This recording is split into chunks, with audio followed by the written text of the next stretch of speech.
మీ అభిరుచికి తగ్గ సరికొత్త డిజైన్స్ తో వస్తుంది మర్రి గోల్డెన్ డైమండ్స్. ఏప్రిల్ 12న విక్టరీ వెంకటేష్ గారి చేతుల మీదుగా గొప్ప ప్రారంభం. ఇప్పుడు జరుగుతున్న నీ సిచ్యువేషన్స్ నీ లైఫ్లో? నా లైఫ్లో ఐఎమ్ హ్యాపీ. ఇల్లు కట్టుకున్నాను, అవును రీసెంట్గా పెళ్లి చేసుకున్నాను. అదే టాపిక్ అడుగుతాం. పెళ్లి చేసుకున్నాను. ఇంకా వయసు అయిపోతుంది. వయసు మీదకి వస్తున్నప్పుడు మనకంటూ ఇంటికి వెళ్తే ఒక సెటిల్ అంటే ఒకళ్ళు అడిగే వాళ్ళు ఉండాలా, ఒక తోడు అనేది ఉండాలా. అంటే లవ్ మ్యారేజా అరేంజ్ ఏంటి నాకు తెలియాలనుంది. అంటే నన్ను ఎప్పటి నుంచి ఇష్టపడుతున్న వ్యక్తి సింపుల్ ఒక రైతు బిడ్డ అనమాట. అంటే వ్యవసాయం. మా తాతలు కూడా రైతు బిడ్డలే, మా తండ్రి కూడా రైతు బిడ్డే. అంటే కొంతమంది పొలిటికల్ ఫ్యామిలీ ఉన్నారు, నా బ్యాక్గ్రౌండ్ ఫ్యామిలీ అంతా మా పెద్దనాన్న బాబాయ్ వాళ్ళు. కానీ ఎట్టి చూసుకున్నా అందరూ రైతులే. ఇప్పుడు మీ ఫ్యామిలీ కూడా రైతులే ఉంటారు, మా ఫ్యామిలీ అందరూ రైతులే. సో నా భర్త కూడా రైతే. ఇష్టపడ్డాడు, నేను ఇష్టపడ్డాను. అసలు పెళ్లి చేసుకోకూడదు, పెళ్ళే వద్దు, మనకెందుకు రయ్యా పెళ్ళి, మంచి మంచి అమ్మాయిలకే వదిలేసి జంప్ అయిపోతారు, మనకెందుకు అనుకున్నా. కానీ విధిరాతలో రాసి పెట్టుంది, అయిపోయింది.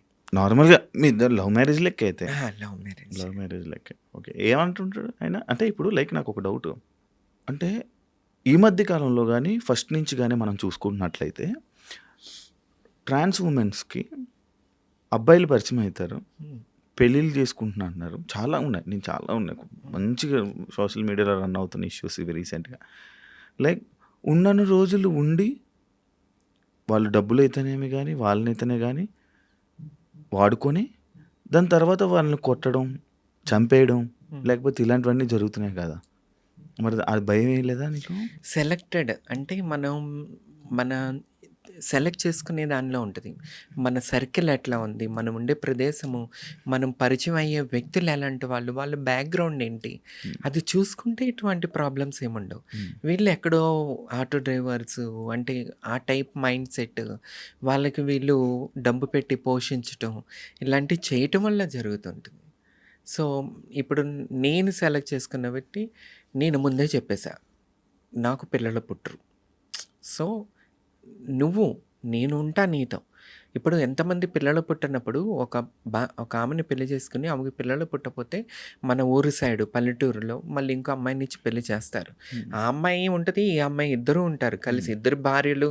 సీక్రెట్గా ఎవడెవడికి ఎన్ని ఫ్యామిలీస్ లేవు, అలా ఆ టైప్లో పబ్లిక్లో కూడా ఉండేవాళ్ళు ఉన్నారు.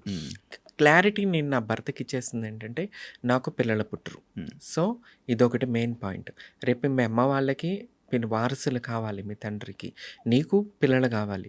సో చేసుకుంటా, నువ్వు నెక్స్ట్ మీ అమ్మ వాళ్ళు ఏ అమ్మాయిని చూసి చేసుకోమంటే ఆ అమ్మాయిని చూసి పెళ్లి చేసుకో. నా ప్లేస్లో నేనుంటా, నా ఇంట్లో నేనుంటా, నీకు టైం కుదిరినప్పుడు రా. అంతేగాని నాకు 24 hours వచ్చి నాకు ఉండాల్సిన అవసరం లేదు. ఎందుకంటే తనకి ఒక లైఫ్ ఉంటుంది, పిల్లలు ఉండాలా. మనిషి జీవితం ఏంటి, వారసత్వం. ఆ పిల్లలు పెరుగుతుంటే వాళ్ళ కోసం వీళ్ళు బతుకుతూ ఉంటారు, అది జీవితం. కానీ పిల్లలు లేకుండా ఈ ఒంటికి గొడ్డురాయి జీవితం ఎవరు కోరుకుంటారు? మా తలరాత లేక మాకే ఇట్లా అయిపోయిందంటే మనకు లైఫ్ పార్ట్నర్ అన్న బాగుండాలని కోరుకోవాలి. మెయిన్ ఇది ఒక తప్పు అయిపోతుంది. నేను ఆయన క్లారిటీ ఇచ్చేసాను, నీ ఫ్యామిలీ నీకు ఇంపార్టెంట్, మీ పేరెంట్స్ నీకు ఇంపార్టెంట్. వాళ్ళు చేసుకోమన్నప్పుడు అమ్మాయిని నువ్వు హ్యాపీగా పెళ్లి చేసేసుకో, కొంత టైం నాకు ఇస్తే చాలు. ఈ క్లారిటీ మా ఇద్దరి మధ్యలో ఉంది. నీ మీద ప్రేమ డివైడ్ అవుతుంది కదా కంపల్సరీ. మరి ఎంతమంది డైవర్ట్ చేయట్లేదు. ఇప్పుడు పెళ్లి చేసుకుని నాతోనే ఉండిపోతాడు, రేపు సీక్రెట్గా దేన్ని మెయింటైన్ చేస్తే గర్ల్ ఫ్రెండ్ అని అదని ఇదని. ఆ రచ్చ కన్నా రెస్పెక్ట్ఫుల్గా ఆ అమ్మాయి నేను ఉంటే ఇంకా మూడో ఆప్షనే ఉండదు, బయట తిరగాల్సిన ఆప్షనే ఉండదు. ఇప్పుడు ఈ సిటీస్లో చూసుకుంటే పెళ్ళి అవుతుంది, పిల్లలు ఉంటారు, పక్కన గర్ల్ ఫ్రెండ్స్ మెయింటెనెన్స్ చేస్తుంటారు, సీక్రెట్ చాటింగ్ చేస్తుంటారు, పబ్బుల్లోనూ కలుస్తుంటారు, బయటకు వెళ్ళి అవేంటి మధ్య హోటల్స్ ఓయో రూమ్స్లో కలుస్తుంటారు. ఇవన్నీ బీభత్సంగా మనం చూస్తూనే ఉన్నాం. సో క్లారిటీ ఇచ్చేసి హ్యాపీగా నువ్వు హ్యాపీగా ఉండు, నేను హ్యాపీగా ఉంటా. ఫోన్ చేయగలరా? మాట్లాడతారా? మాట్లాడతాడు. మాట్లాడించగలవా మాతో? హిందీలో మాట్లాడతాడు. హిందీలో ఒకసారి ఫోన్ చేసి మాట్లాడు.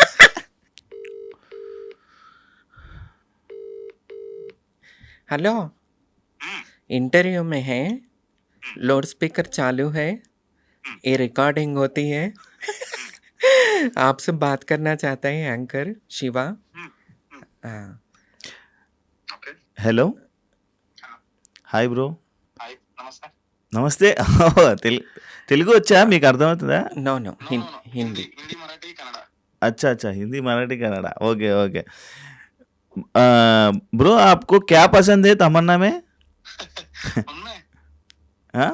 वो तो नीचे से ऊपर तक पसंद है मुझे मतलब क्या है కింద నుండి పై దాకా నేనంటే అది ఇష్టం ఇష్టం. అంట. ఆ, ఆ.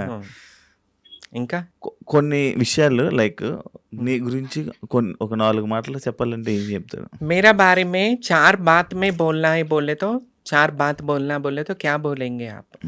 क्या बोलेंगे हम्म, क्या बोलूंगा मैं क्या कुछ है? सोच नहीं पा रहा हूँ ऐसे आ नहीं रहा है डायरेक्टली मुझे कुछ भी क्या लगती हो, कैसे लगती हो? अच्छी लगती हो हम्म, अच्छी हो मुझे सपोर्ट करती हो हम्म, आ, मेरे लिए मतलब सपोर्ट सिस्टम जैसे हो ఓకే అంటే అదే నాకు సపోర్ట్ మంచిదాన్ని తనకి ఒక సపోర్ట్ లాగా ఉంటాను నేను. Wish you happy married life thanks bro thank you పెళ్లి చేసుకోవడానికి రీజన్ मुझसे शादी करने के लिए रीजन क्या है? रीजन हम्म, रीजन तो एक ही था क्या क्या? था?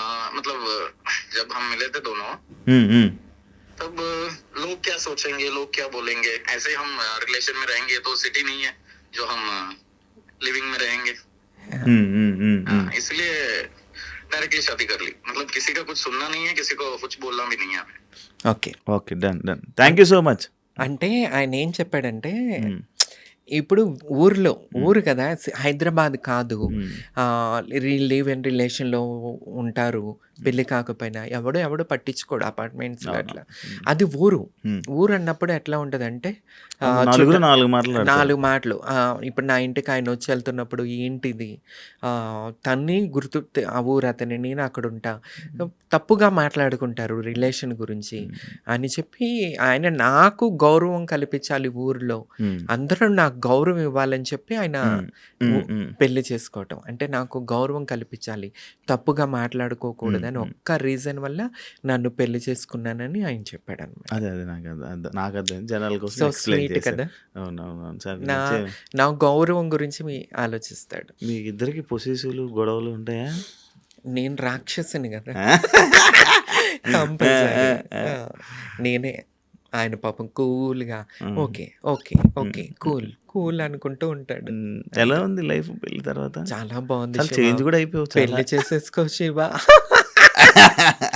చాలా బాగుంటది లైఫ్. ఎట్లా ఉంటది అంటే ఒక సెటిల్మెంట్ అనేది వచ్చేస్తుంది. చూసావా చక్కగా చబ్బీగా నా భర్త నాకు మంచి ఫుడ్ తినమ్మా నువ్వు తినాలమ్మా తినమ్మా అని పెడితే వల్లే ఇట్లా అయిపోయా. చాలా అయిపోయి 5 చాలా సంవత్సరాల లావు క్రితం అయిపోయా. నేను ఇంటర్వ్యూ చేసినప్పుడు బిగ్ బాస్ అప్పుడు సన్నగా ఉండే, సన్నంగా పైగా ఉండే. ఇప్పుడు పొలిటికల్గా కూడా ఉంటున్నాను కాబట్టి కొద్దిగా స్ట్రాంగ్ ఉండాలి. ఓకే శ్రీముఖి టాపిక్లోకి వద్దాం. ఓకే. ఎప్పుడు శ్రీముఖి వీడియోస్లో కనిపిస్తుంటో శ్రీముఖితో బిగ్ బాస్ తర్వాత తనతో పాటు ఉండడం, తనతో ఫ్రెండ్షిప్ చేయడం అవన్నీ జరుగుతూ ఉంటాయి కదా. లైక్ ఫస్ట్ పాయింట్లో మాట్లాడుకుందాం, పబ్లిక్ పాయింట్ ఆఫ్ వ్యూలో మాట్లాడుకుందాం.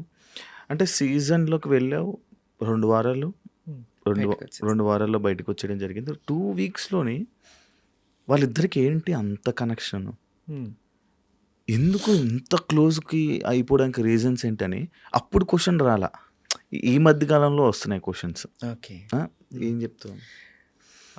శ్రీముఖి క్యారెక్టర్ ఏంటంటే ఎదుటి వాళ్ళని చదివేస్తుంది.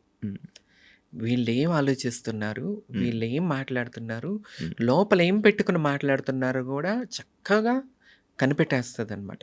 సో నేనున్నది షోలో తక్కువైనా సరే తనకి నా నిజాయితీ, నేను మాట్లాడే విధానం, నాలో ఉన్న నిజాయితీ నచ్చింది అంతే. తర్వాత బయటకొచ్చిన తర్వాత కలుస్తున్నప్పుడు ఆహా!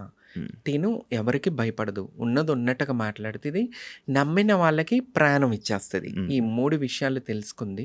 సో, అందువల్ల మేమింకా క్లోజ్ అవ్వటం జరిగింది. నేను ఇంకొకటి ఫ్యామిలీకి దూరంగా ఉంటా. నేను హైదరాబాద్‌లో ఈ టీవీ ఇండస్ట్రీ వల్ల ఉండటం సింగిల్‌గా ఉండేదాన్ని.